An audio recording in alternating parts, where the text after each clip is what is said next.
সম্মানিত দর্শক শ্রোতা, প্রতিদিনের মতো আজকেও আমরা আকাশে ঘুড়ি উড়াতে এসেছি। প্রথমে ঘুড়িটা সোজা করে নেই, দুইটা কাঠি দিয়ে ঘুড়িটাকে রেডি করে নিলাম। এরপরে এই সুতাতে দড়ি আটকাতে হবে, এজন্য আমরা প্রথমে এখন দড়ি গিরো দিব। ঘুড়িটা গিটটা দেওয়া হলেই আমরা ঘুড়িটা আকাশে তুলে দেওয়ার চেষ্টা করব। প্রথমত সুতা দিয়ে এই ঘুড়িটাকে ভালোভাবে শক্ত করে গিরো দিতে হবে, না ছাড়া পরবর্তীতে আবার আকাশে গিয়ে দড়িটা ছিঁড়ে যাবে। এখন যাকে দেখতে পাচ্ছেন এর নাম সামিউল। ইয়ে আমার ঘুড়ি ওড়ানোর নিত্যদিনের সঙ্গী।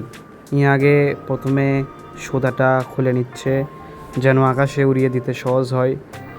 আজকের বাতাস তেমন ভালো নয়, ঘুড়িটি আকাশে উড়বে কিনা জানি না, তবুও চেষ্টা করি, দেখা যাক কি হয়। বিকেলের আকাশটা আজ বড্ড শান্ত, আলসেমি করে বাতাসটাও কোথায় গিয়ে ঘুমিয়ে পড়েছে। মাঠে দাঁড়িয়ে আমরা দুইজন হাতে লাটাই সুতাই বাঁধা রঙিন ঘুড়ি।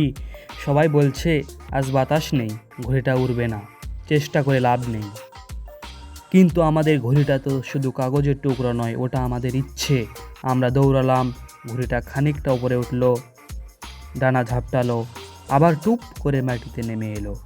একবার নয়, দুবার নয়, বারবার একই ঘটনা।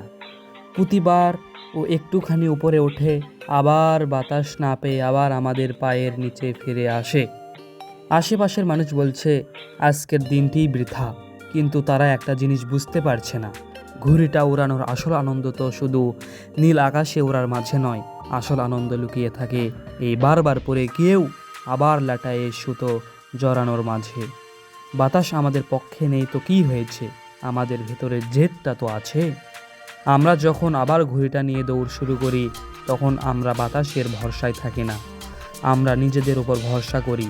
এই যে ঘুড়িটা বারবার নামছে, আবার বারবার ওটাকে উপরে তোলার চেষ্টা করছি, এটাই তো আমাদের ইচ্ছা, গল্প।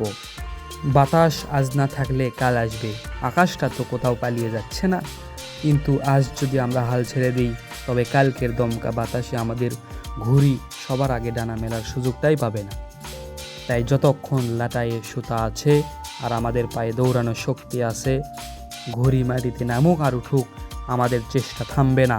কারণ আমরা বাতাস চিনে ওরা দল নই, আমরা শূন্য থেকেও ওড়াতে জানা দল। ঘুড়ি ওড়ানোর বহুত চেষ্টা করলাম, কিন্তু আজকে আমরা ঘুড়ি ওড়াতে পারলাম না। তাই একটু ঘুড়ি ওড়ানোর কীভাবে ওড়ানো যায় সে নিয়ে একটু চিন্তা করলাম, তাই একটু ঘুমিয়ে পড়লাম। ভাবতেছি কীভাবে ঘুড়িটা আকাশে উড়ানো যায়, তাই আবার উঠলাম। এবার নতুন একটা পদ্ধতি অবলম্বন করি। সামিউল তার নতুন পদ্ধতি অবলম্বন করার পরেও ঘুড়িটা আকাশে উড়াতে পারলো না, তাই আমরা অবশেষে ঘুড়িটা সুতোটা লাটায় পেঁচায় নিলাম। আজ আর ঘুড়ি উড়ানো যাবে না, তাই সুতাটা পেঁচিয়ে সবাই মিলে চলে আসতেছি।